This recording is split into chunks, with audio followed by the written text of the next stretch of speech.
This is the B-2 Spirit, the most secretive and deadly stealth bomber in the world, built by Northrop Grumman in the United States.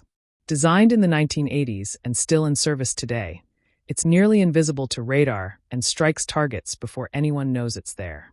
With a top speed of 1,010 kilometers per hour, 630 miles per hour, and a combat range of over 11,000 kilometers, 6,800 miles.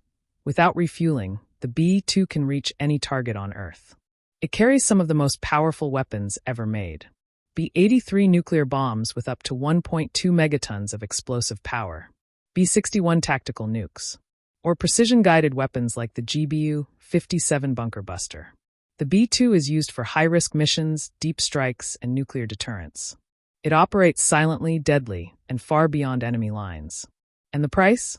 Over $2 billion per unit, making it one of the most expensive military aircraft ever built. This is not just a plane. It's a flying shadow of destruction that no enemy wants to face.